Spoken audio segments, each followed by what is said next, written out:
Hello সবাইকে, তোমরা সবাই কেমন আছো? আশা করি সবাই ভালো আছো। আমি তো বেশ ভালো আছি। চলে আসলাম নতুন একটা ব্লগ নিয়ে। সুইত্যপাল ফ্রম রিক্স ক্রিয়েশন। দিনটা ছিল 17ই নভেম্বর। হ্যাঁ, সেদিন আমার ছিল দুটো পার্টি মেকআপ। তো এই যে আমি লোকেশনে যাচ্ছি রেডি হয়ে। তো লোকেশনটা কোথায়? ময়নাগুড়িতে। তো আমি লোকেশনে এই যে চলে আসলাম। আর দেখো কাকে পার্টি মেকআপ করাতে এসেছি? তৃষাকে। তোমরা আমার ইনস্টাগ্রাম, ফেসবুকে তোমরা দেখেছো আমি তৃষাকে অনেকবার শ্যুট করিয়েছি, ডেমনস্ট্রেশন করিয়েছি। তো তাকেই আর তার মাকে আমি পার্টি মেকআপ করতে চলে এসেছি ব্যাগ ট্যাগ নিয়ে। তো তার সাথে মিট করে আমি চলে গেলাম। তো প্রথমেই তোমাদের সাথে আমি বিফোর লুকটা শেয়ার করে নিচ্ছি তার মার। আর আন্টি এমনিতেই খুব সুন্দর দেখতে।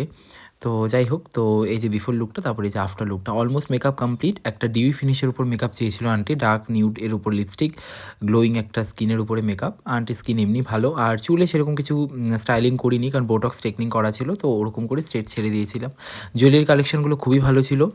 আর আই মেকআপটা একদম সফট স্যাটেলের উপর চেয়েছিল, মানে একটা গ্লোয়িং। আর তোমরা যারা যারা চাইছো এরকম সফট সিম্পল একটা party makeup, no makeup look আর কি, তো তারা অবশ্যই কন্ট্যাক্ট করতেই পারো আমার সাথে। আর অবশ্যই আমার কাজ ভালো লাগলে শেয়ার করে দিও আমার কাজগুলো, আমার ব্লগটা ভালো লাগলে শেয়ার করো, নতুন নতুন আরও ব্লগ আসছে। তো এই ছিল ফাইনাল লুকটা, প্রথম লুকসটার।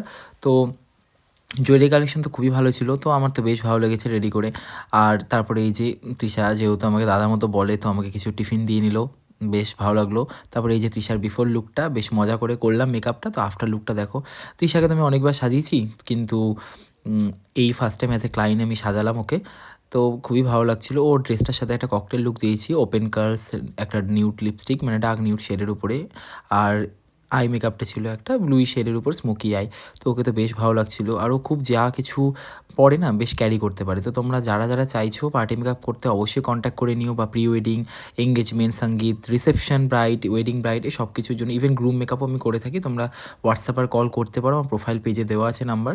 তো এই যে দুজনের ফাইনাল লুক ছিল, তোমরা জানিও কীরকম হয়েছে লুকসগুলো। আর অবশ্যই আমার কাজ ভালো লাগলে শেয়ার করো, ব্লগটা ভালো লাগলে অবশ্যই শেয়ার করো, নতুন নতুন ব্লগ আসছে।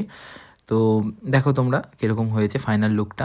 আমার তো বেশ ভালো লেগেছে। আর যেহেতু ও আমার কাছে শ্যুট করেছে, আমার মেকআপ এত পছন্দ, তাই আমাকেই বলেছিল, সেদিন ডেটটা বুক করেছিল পার্টি মেকআপের জন্য।